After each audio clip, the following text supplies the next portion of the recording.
Look at that poor guy. Welcome back to Stickman Trenches, my World War I battle simulator, where we simulate trench warfare during World War I using Stickman. Now we've been hard at work adding in French tanks. The one we showed off recently was the Char 2C land battleship. It is massive. The French also have the Renault FT-17, which is considered the first modern tank, partly due to its turret that could rotate in 360 degrees. Now, what I want to show off today, though, is the Saint-Chamond. You may be asking, why the Saint-Chamond? Well, now when you go to select a country, in Stickman Trenches, you have three different options: the United Kingdom, the Germans, and the French. Now, this is still a work in progress, but as you can see, now due to overwhelming feedback in previous videos, the consensus is to give each faction its unique flair. The French are going to be the tank faction, the Germans are going to be the elite infantry faction, and the British are going to be the artillery-based faction.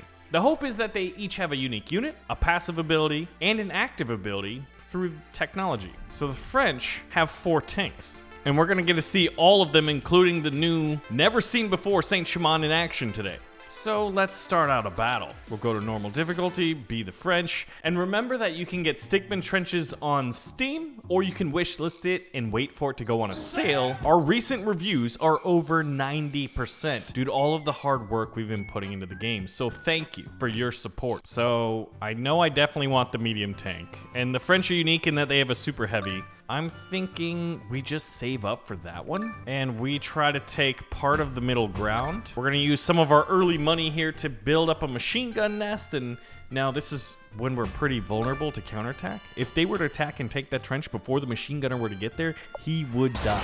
But we were able to get there and hold them back. Let's see if we can't just spend the money on the medium tank. Now, one thing to keep in mind is right now in this dev build, he does require a medal, unlike, say, the Renault FT-17 variants right here. And the Char 2C is actually much the same. Since we're the tank faction, well, we want 3 different tanks. So we've got all 3 tanks. Well, technically 4, because you do have the cannon version. Now, since we do have a machine gun as backup and we have a lot of money, I'm gonna send this attack in. Now, I should have waited for that one guy, probably for optimal results. And we're gonna take the unlocking of the shotgunner. Now, we did not do very good. That was an attempt, a failed attempt, mind you, to get up enough men and farm some experience to try to unlock the roguelike decision, which actually did work and gave us the opportunity to unlock the shotgunner. Every time your XP bar here in the middle, well, like the bottom middle, fills up, you get a choice. Now, it's random, so it's to encourage replayability. Now, a little bit later, I'm gonna share with you sort of the tentative plans for the Germans and the Brits, so I wanna get your thoughts on that. Now that the enemy has been building up a lot, and we do have a medal, I'm tempted to save up for the medium tank and see this thing in action. Now, the enemy's got a machine gun back in the back, and they are upgrading it, but they don't have one here. We're over halfway saved up for the Saint-Chamond. I love the French World War I helmets. They kind of look like fireman helmets in a way, from like back in the day. And you'll notice that on each side, well, the Germans only have rifles, I guess. Uh-oh.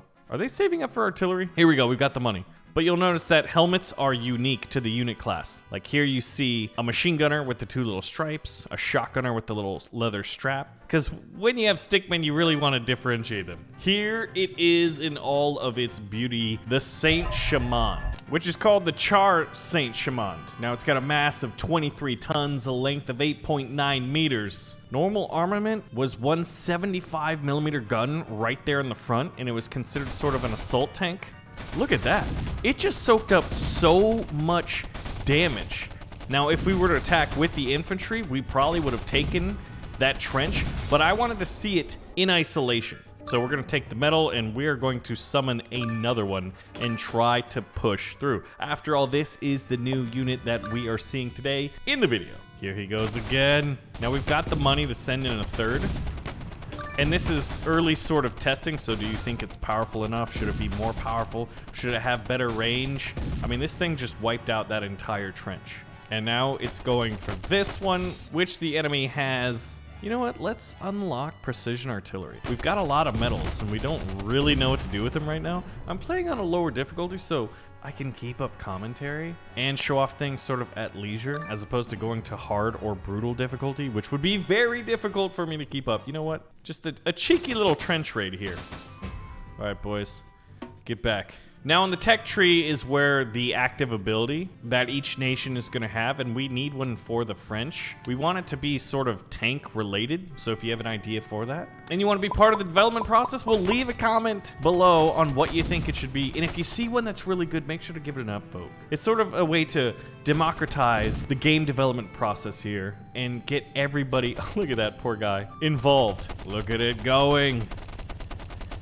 It is the beast. Oh man, we're gonna get to the backline trench. We probably do need to up the difficulty a little bit because these French tanks are beasts. So Germans gonna have the elite stormtrooper unit is what we're thinking for their unique unit. To review each nation, let's unlock the machine gun tank. Thank you very kindly. Each nation is gonna get 3 things: a unique unit, a passive unit, or excuse me, a passive ability and an active ability, which is gonna be technology. So passive ability could be like a unit's cheaper or a unit's stronger or a unit class is stronger. We're gonna just fully upgrade this trench. The French are the tank faction, the Germans are the elite unit faction, the United Kingdom are the artillery faction. And I was thinking for their unique unit, it would actually be the Canadian creeping artillery barrage. Remember that if you're the Brits, you have like, do you want to get artillery barrage or precision artillery, or you could even get poison gas? Well, the Brits would have that 4th option, the creeping artillery barrage, which would be like super artillery. Bring in the tanks. So let's see the speed difference between the Saint-Chamond and the Renault FT17. Right now in the game, it may not be historically accurate because we have to account for game balance. The Renault FT17 is faster, and I'm wondering, what we need to do is check a little bit later just how fast, like which one of these would win in a race. The Saint-Chamond or the Char 2C super heavy tank land battleship. Let's take the money. Man, we've got the money. Now, if you want to see the biggest and baddest of them all, it's this guy. And we actually might be able to get both these out. So you can see that the Char 2C is just a little bit slower. And then you have this. So all 3 tanks are on the field of battle at the same time. That's gotta be a victory. Even though each of these trenches are, well, almost, I think they're fully upgraded. You should not have attacked, AI. That's normal difficulty. They did call in artillery, damaging the Char 2C and taking out the light Renault FT17 tank. But this is just an all-tank push, just because we can. And I don't know how to say that in French, but if I did know how to say that, I would. Now, right now, the Saint-Chamond was taking all the beating. Oh yeah, definitely give me the medals. Now, we don't have the option yet to have tank upgrades, and I can't wait for it. I love how the little machine gun right here, like you see the animation for it. Now, whether or not the turret in the back will be operational at some point in the future, who knows? Oh, the enemy using artillery. One thing that would be cool, but it would totally be unbalanced. Maybe if we made a sandbox mode to just be able to spawn in so many of these tanks at once would be kind of fun. Should we make a battle simulator mode? I don't know if we can or how long it would take. I mean, we can. I just don't know how long it would take. So you could set up the armies at the beginning. That would be kind of fun. This is the fun part about sort of like developing live with you guys, is we sort of make it up as we go along. Where the 2 most important rules are the rule of fun and the rule of cool. Balance is an important 3rd option though. So we're gonna start getting officers here to join us because look at that French officer's hat. It's fantastic. How are we doing? The Saint-Chamond, maybe my pronunciation is terrible, versus the final bunker. Let's try out the tanks on a map that sort of favors infantry, and let's do it on normal difficulty. With our next little bit of money, we actually spend it on upgrading the trench. Just in case they were to attack, it would increase our odds of survival quicker than waiting for a soldier to get up to reinforce. Now, as much as I want to use my 3 starting medals here on the medium tank, we're gonna wait. It's sort of not a medium tank. Like right now we have the light tank, which is just tank, and then the heavy tank. But really it's like the light tank, the Saint-Chamond's sort of a heavy tank, and then the Char 2C is a super heavy like land battleship. But the idea of keeping the medals is we can use it for upgrades, or we can use it for maybe unlocking our precision artillery if the enemy's rushing tanks real quick. Yeah, I was gonna try to bait the AI into attacking, which actually worked. This is for testing purposes. That helped us level up. And honestly, I think I want to take this trench since they upgraded it. Now, we just got caught a little bit into a no man's land skirmish, and I have so much money. I'm gonna unlock the officer. And since we have the medals and the money, and we need increased unit spawning, let's take this and choose this one, which is reinforcement level 1, 20% faster infantry spawn rate. So those of you tuning in or skipped ahead, this game is Stickman Trenches. It's available on Steam. You can use the link in the video description. So at this point, I'm actually feeling pretty good about this. We have 2 officers to buff. So we're going to attack this and try to remove this machine gun. Now remember, this is a map that favors infantry. The problem is we don't have the medals, and right now the Saint Shimon requires a medal, which I think is actually sort of a bit of, like, not how we want it long term. Because the Char 2C Heavy already requires that. But then again, it's a heavy tank, so yeah, it does need the medal, right? France is in a very unique situation. Now, what we could do is a little bit of a bait and switch. Fight my machine gun. See, we're getting a little bit of XP. A little bit of XP farming.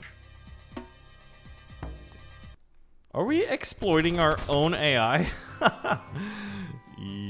Yes. Yeah, he's like, ooh, abandoned trench. I'm gonna go for it. 60% of the time, it works every time. This is hilarious. This might be something we need to work on. All this to get a dang medal. Now, you can convert metals into gold, but you can't convert gold into metals. Otherwise, I think that would be too powerful.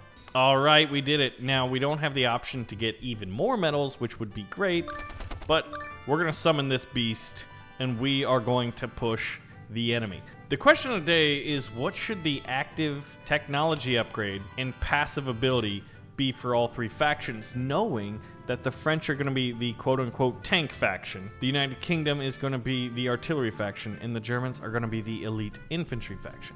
Now you may ask yourself, well, who's the infantry faction? We're leaving that open. It could be maybe the Ottoman Empire or the Americans or maybe the Russians. We're going to summon a second tank here. Have so much money. This guy just cleared out this trench.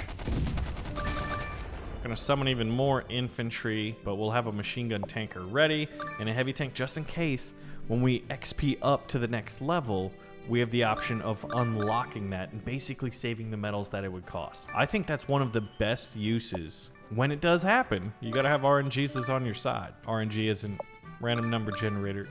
Luck in video game terms. And we're gonna summon another one. The big push.